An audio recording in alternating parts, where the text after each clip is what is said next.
Welcome to Captain Classes. In this video lecture, I am going to discuss what is planar density. Planar density is defined as the number of atoms per unit area that are centered on a particular crystallographic plane. Planar density का मतलब है कि कितने equivalent number of atoms per unit area हैं आपके किसी एक particular crystallographic plane के ऊपर, यानी कि कोई प्लेन है आपका और उस प्लेन के ऊपर कितने इक्विवेलेंट नंबर ऑफ एटम्स हैं और उन एटम्स का जो सेंटर है that must lie on the plane, यानी कि उन एटम्स को हमें काउंट करना है जिन एटम्स का सेंटर उस प्लेन के ऊपर है। कितना एरिया का पार्ट उस एटम का उस प्लेन के ऊपर है उसको हमें काउंट करना है और उसके बाद उसको हमें डिवाइड करना है प्लेन के एरिया से और उसको हम बोलेंगे प्लेनर डेंसिटी। ठीक है, तो यहाँ पर आपकी फॉर्मूला लिखा हुआ है प्लेनर डेंसिटी का, equivalent number of atoms whose centres are intersected by selected planes, यानी कि पहले का आपको कोई प्लेन दिया होगा यूनिट सेल के अंदर और उस प्लेन के ऊपर आपको देखना है कि उस प्लेन के ऊपर कितने एटम्स हैं जिनका सेंटर उसके प्लेन के ऊपर लाई कर रहा है। और अगर आपका किसी एटम का सेंटर उस प्लेन के ऊपर लाई कर रहा है तो आपको देखना है कितना पार्ट ऑफ एरिया उस एटम का उस प्लेन के ऊपर आ रहा है। उसके अकॉर्डिंग आप नंबर ऑफ इक्विवेलेंट एटम्स निकालोगे कि कितने इक्विवेलेंट एटम उस प्लेन के ऊपर हैं और उसको डिवाइड करोगे आप एरिया ऑफ प्लेन से। ठीक है, उस प्लेन के एरिया से डिवाइड करोगे तो आपका आ जाएगा प्लेनर डेंसिटी। और प्लेनर डेंसिटी की जो यूनिट होगी इनवर्स ऑफ मीटर स्क्वायर और inverse of nanometre square. Now what is the importance of planar density? हम प्लेनर डेंसिटी निकालते क्यों हैं, क्या इंपॉर्टेंस है प्लेनर डेंसिटी की? प्लेनर डेंसिटी की इंपॉर्टेंस ये है कि जो स्लिप होता है किसी भी यूनिट सेल में किसी भी क्रिस्टल स्ट्रक्चर में वो उसी प्लेन पे होता है जहाँ पर आपका प्लेनर डेंसिटी की वैल्यू सबसे हाईएस्ट होती है। यानी कि स्लिप जहाँ पर होता है किसी भी क्रिस्टल स्ट्रक्चर में वो जो प्लेन होता है उस प्लेन की जो प्लेनर डेंसिटी होती है वो सबसे ज़्यादा होती है, यानी कि वो मोस्ट डेंसली पैक्ड क्रिस्टोग्राफिक प्लेन होता है। तो यहाँ स्लिप से क्या मतलब है? जब स्लिप होगा यानी कि डिसलोकेशन का मूवमेंट होगा और डिसलोकेशन का जब मूवमेंट होगा तो उसका मतलब यह है कि प्लास्टिक डिफॉर्मेशन आपकी बॉडी में अकर होगा। तो प्लास्टिक डिफॉर्मेशन हमारा उसी प्लेन पे होगा सबसे पहले।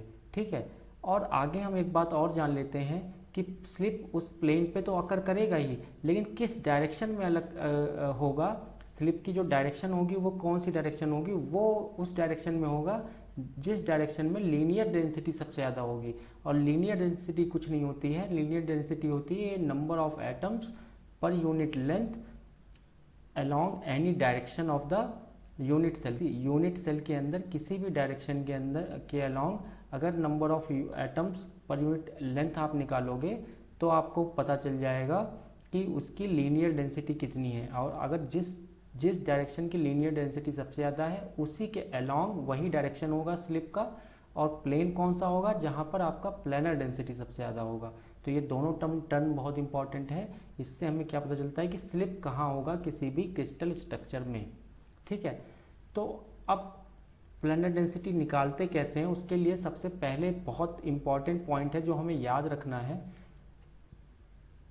वो है the plane must intersect the centre of atom. जो आपका प्लेन ऑफ इंटरेस्ट है, जिस प्लेन पे आप प्लेनर डेंसिटी निकाल रहे हो, उसके ऊपर एटम का सेंटर जरूर होना चाहिए।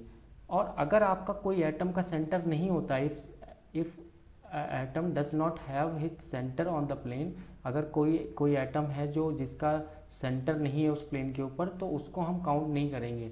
अगर हम यहाँ पर मैं एक छोटा सा प्लेन बनाऊँ और एक एटम मैंने बनाया जिसका सेंटर बाहर है, ठीक है, इस प्लेन से, और इस प्लेन का मुझे प्लेनर डेंसिटी निकालना था। तो जब मुझे इस प्लेन का प्लेनर डेंसिटी निकालना था और सेंटर जो है इस एटम का बाहर है प्लेन से, तो हम इसको नहीं काउंट करेंगे, इस एटम को नहीं काउंट करेंगे। हम उन्हीं एटम्स के एरिया को काउंट करेंगे जिन एटम्स का सेंटर उस प्लेन के ऊपर लाई करता है। ठीक है, so let's see how to determine planar density of any plane. अब हम आगे देखेंगे, क्वेश्चंस देखेंगे जिसमें हम प्लैनर डेंसिटी कुछ यूनिट सेल्स का निकालेंगे। Now let's determine the planar density of 100 plane in simple cubic crystal. ठीक है, तो यहाँ पर हमसे पूछा गया है कि सिंपल क्यूबिक क्रिस्टल में 100 प्लेन है, आप हमें उसकी प्लैनर डेंसिटी बताइए। तो सबसे पहले हमारा यहाँ पर ये जानना बहुत ज़रूरी है कि सिंपल क्यूबिक यूनिट सेल क्या होता है। तो यहाँ क्यूबिक का क्या मतलब है, आपको पता है A equals to B equals to C and alpha equals to beta equals to gamma equals to 90 degree. ये लैटिस पैरामीटर होते हैं आपके क्यूबिक क्रिस्टल के, यानी कि सारी लेंथ आपकी इक्वल होगी और सारे एंगल जितने भी होंगे इंटरएक्शियल एंगल्स वो 90 डिग्री होंगे। तो यहाँ पर आपको डायग्राम दिख रहा है, इस डायग्राम में आपको दिख रहा है कि एक सिंपल क्यूबिक यूनिट सेल मैंने बनाया है। और सिंपल क्यूबिक यूनिट सेल में सिंपल का मतलब यहाँ पर है कि atoms are only at corners. ठीक है, एटम कहाँ पर होंगे, कॉर्नर पे होंगे। ठीक है, तो यहाँ पर आप एक सिंपल क्यूबिक यूनिट सेल देख रहे हैं जिसके अंदर 8 कॉर्नर्स पे एक एक एटम है। ठीक है, तो ये आपका सिंपल क्यूबिक यूनिट सेल है। ठीक है, उसके बाद आपसे 100 प्लेन पूछा गया कि 100 प्लेन का प्लैनर डेंसिटी निकालना है। तो सबसे पहले हमारे लिए इम्पॉर्टेंट है ये जानना कि 100 प्लेन इस क्यूबिक यूनिट सेल में, इस सिंपल क्यूबिक यूनिट सेल में कहाँ पर होगा। ठीक है, तो we have to locate the 100 plane. अब मैं आपको मेथड बताऊंगा कि आपको किस तरीके से, अगर आपको मिलर इंडिसेस दिया हो तो आप किस तरीके से प्लेन निकाल सकते हो। तो यहाँ पर जो मिलर इंडिसेस है वो है 100। तो सबसे पहले हम इस मिलर इंडिसेस का रेसिप्रोकल लेंगे। ठीक है, तो रेसिप्रोकल का मतलब हुआ पहला 1/1, दूसरा 1/0, तीसरा 1/0। ये आपका रेसिप्रोकल हो गया। रेसिप्रोकल करने के बाद जो आपका आया उसको हम लिख लेते हैं 1/1 1, 1/0। 1/0 का मतलब है इन्फिनिटी। ठीक है, 0 डिनोमिनेटर में यानी कि इन्फिनिटी। यहाँ पर भी 1/0 है, ये भी इन्फिनिटी। ठीक है, तो ये जो आपका आया है 1 infinity and infinity, this is the intercept on X Y Z axis. ठीक है, this is the intercept on X Y and Z axis.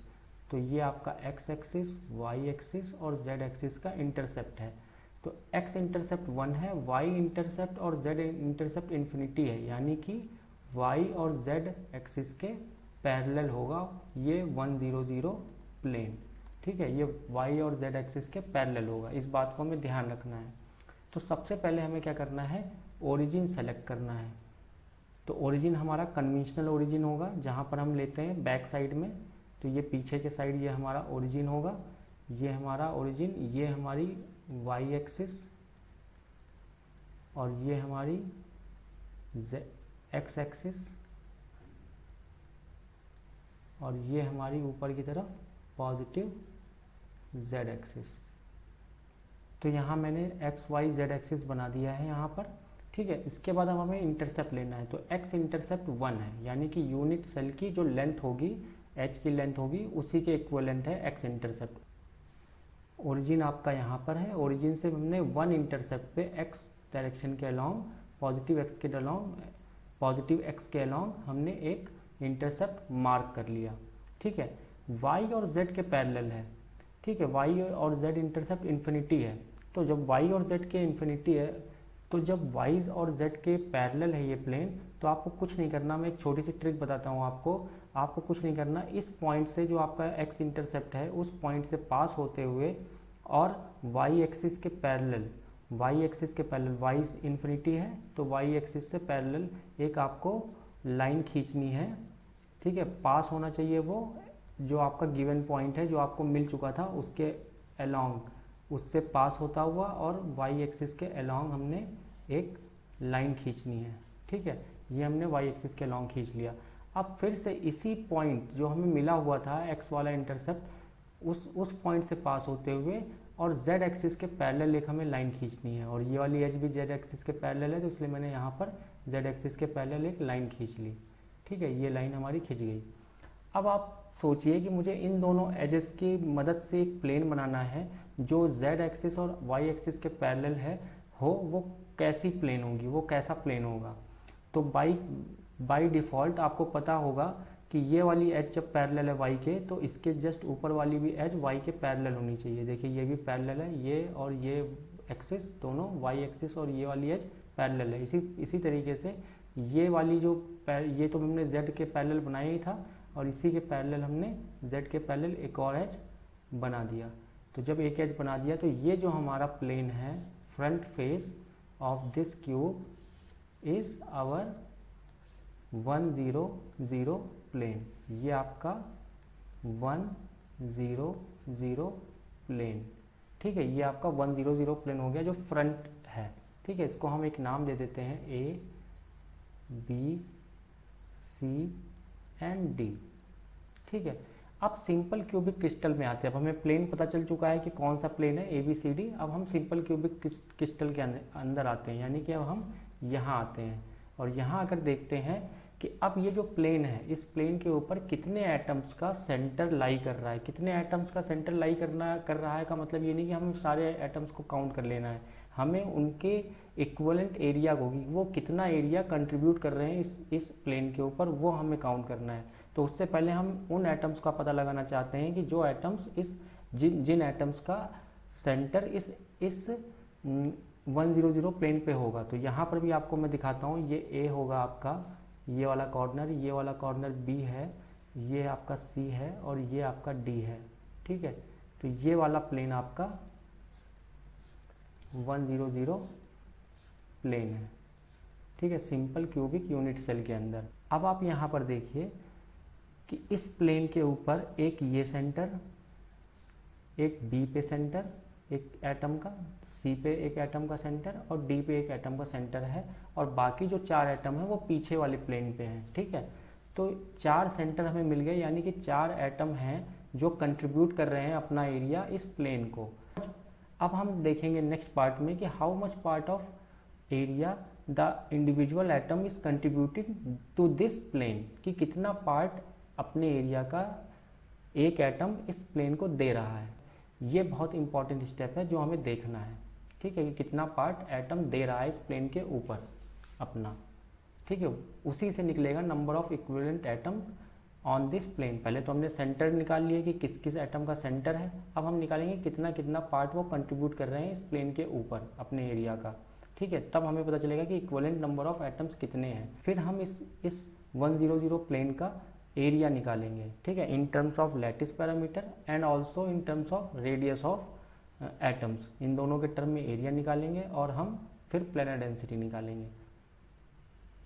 ये जो डायग्राम आपने देखा, ये रिड्यूस्ड स्फीयर मॉडल था। ये रिड्यूस्ड स्फीयर मॉडल था, यानी कि ये हमने क्या किया था कि जो एटम था उसको स्फीयर लिया था, और एटम की पोजीशन को, रिलेटिव पोजीशन को दिखाने के लिए हमने खाली एटम्स को सर्कल के फॉर्म में यहाँ पर शो किया। ठीक है, लेकिन एक्चुअल में जो एटम्स होंगे जो कॉर्नर्स पे, वो एक दूसरे के एज क्लोज एज पॉसिबल होंगे, यानी कि बिल्कुल टच करते हुए होंगे। ठीक है, एटम्स दूर दूर नहीं होंगे। ये रिड्यूस्ड स्फीयर मॉडल है, क्योंकि हमने खाली शो करने के लिए बताया था कि पोजीशन बताने के लिए हमने यूज़ किया है इस डायग्राम को।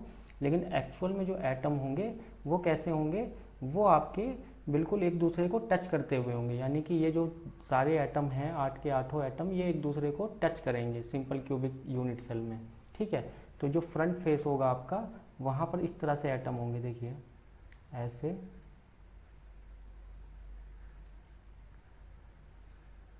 इस तरीके से कुछ टच करते हुए होंगे। ठीक है, तो इस तरीके से कुछ टच करते हुए होंगे। तो उसका जो डायग्राम है, तो पहले सबसे पहले ये जो आप यहाँ पर डायग्राम देख रहे हो, ये डायग्राम है आपका 1 0 0 प्लेन का। 1 0 0 प्लेन का हमने डायग्राम अलग से बनाया, अलग से निकाल लिया है, जहाँ पर ये आपका A है, ये आपका B है, ये आपका C और ये D। मैंने आपको पहले ही बताया कि जो एटम होंगे वो एक दूसरे को टच करते हुए होंगे सिंपल क्यूबिक यूनिट सेल के अंदर। ठीक है, तो ये आपका एटम का सेंटर है यहाँ पर, ये इंडिविजुअल एटम्स का सेंटर है यहाँ पर। अब आप यहाँ पर देख सकते हो कि ये जो आपका फ्रंट फेस है ये स्क्वायर होगा, ठीक है, ये स्क्वायर होगा, यानी कि ये 90 डिग्री होगा, यहाँ पर ये 90 डिग्री होगा, ठीक है। सारे कॉर्नर्स आपके 90 डिग्री पे होंगे, सारे कॉर्नर्स आपके 90 डिग्री पे होंगे।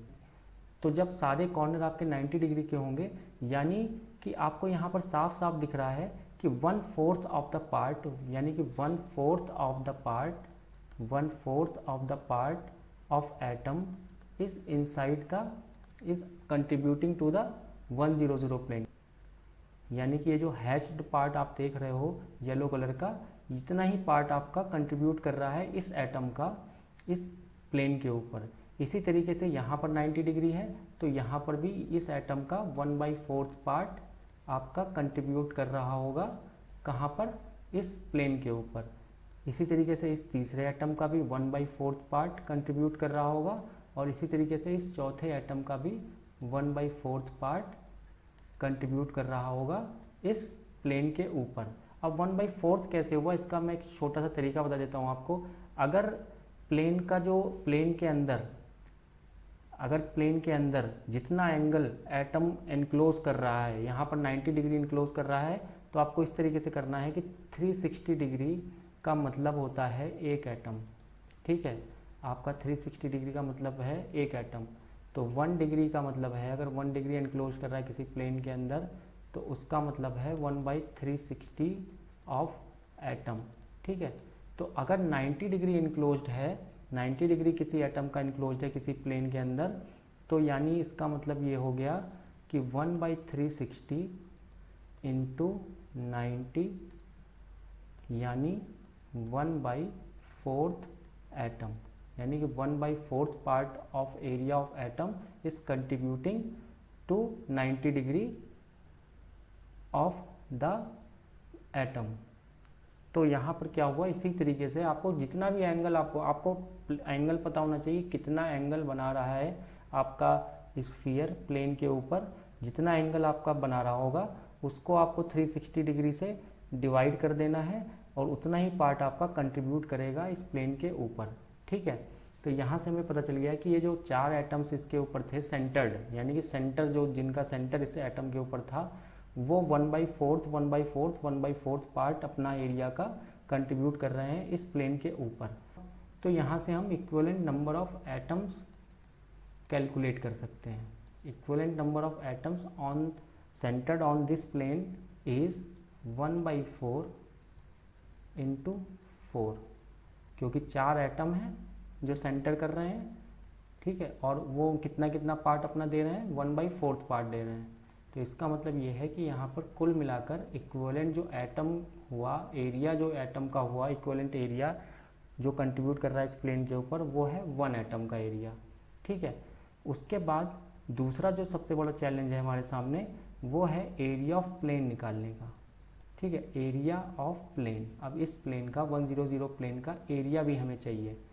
तो एरिया कितना होगा, आप देख सकते हो कि ये यूनिट सेल है, क्यूबिक यूनिट सेल, जिसकी एच की लेंथ है a, ठीक है, एच की लेंथ कितनी है a, ठीक है। तो इसका एरिया कितना होगा, ये स्क्वायर होगा, तो ये भी इधर भी a होगा, तो इसका एरिया हो जाएगा a² in terms of lattice parameter a। और अगर मुझे रेडियस ऑफ एटम, एटम्स के रेडियस के टर्म में निकालना है एरिया ऑफ प्लेन, तो हम कैसे निकालेंगे, आप देख सकते हो कि ये दोनों एटम्स टच कर रहे हैं यहाँ पर, तो यहाँ पर r होगा रेडियस ऑफ एटम, और सेम होते हैं सारे एटम सेम होंगे, तो सबका दोनों का रेडियस r होगा, यानी कि a = 2r। यहाँ से हमें पता चल गया कि a = 2r।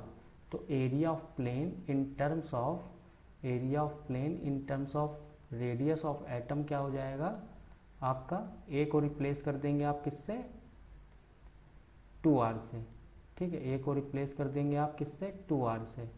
तो a को 2r से रिप्लेस करते ही यहाँ पर एरिया ऑफ प्लेन आ गया 4r², ठीक है। तो 4r² आ गया आपका एरिया, ठीक है, in terms of radius of atom, और in terms of lattice parameter a²। आपको इक्विवेलेंट नंबर ऑफ एटम्स पता है। अब आपको यहाँ से प्लैनर डेंसिटी का फॉर्मूला पता है equivalent number of atom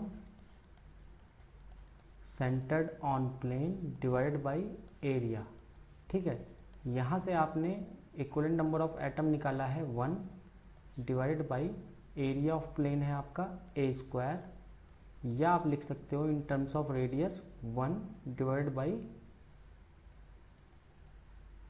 by 4r square. ये आपका प्लैनर डेंसिटी है, ये आपका प्लैनर डेंसिटी निकल के आया है किसका, 100 प्लेन का, और किसका, सिंपल क्यूबिक यूनिट सेल का 1 डिवाइडेड बाई a स्क्वायर और 1 डिवाइडेड बाई 4r स्क्वायर। अब आपको इस यूनिट सेल का रेडियस ऑफ एटम, आपको एटम का रेडियस पता हो या यूनिट सेल का आपको लैटिस पैरामीटर a पता हो, तो आप इसकी value inverse of nanometre square या इन्वर्स ऑफ मीटर स्क्वायर में कैलकुलेट कर सकते हो। तो ये तरीका था मेरा आपको एक्सप्लेन करने का कि किस तरीके से आप किसी भी प्लेन का प्लैनर डेंसिटी कैलकुलेट कर सकते हो। आपको स्टेप्स ध्यान रखने की, आपको किन किन बातों का सबसे पहले ध्यान रखना है। ठीक है, कि कौन सा यूनिट सेल है, कौन सा प्लेन है, कितने एटम उसके ऊपर सेंटर्ड हैं, यानी कि सेंटर कितने एटम्स का उसके ऊपर है, और जिन एटम्स का सेंटर है उसके ऊपर वो कितना पार्ट अपने एरिया का उसको कंट्रीब्यूट कर रहे हैं, और कितना पार्ट कंट्रीब्यूट कर रहे हैं उसको निकालने के लिए आपको मैंने बताया कि एंगल आप देख लो और एंगल के अकॉर्डिंग आप निकाल लो कि इतना पार्ट एटम कंट्रीब्यूट कर रहा है। ठीक है, नेक्स्ट क्वेश्चन और मैं कराऊंगा, जो और आगे BCC FCC के प्लैनर डेंसिटीज़ हैं उनको भी मैं अभी कैलकुलेट कराऊंगा। इस वीडियो लेक्चर में इतना ही। Please subscribe and like my channel. अगर आपको ये वीडियो अच्छा लगा हो, आपको समझ में आया हो, तो आप ज़रूर इसको लाइक करें, सब्सक्राइब करें मेरे चैनल को, और ताकि मैं और वीडियो बना सकूं। Thank you for watching this video.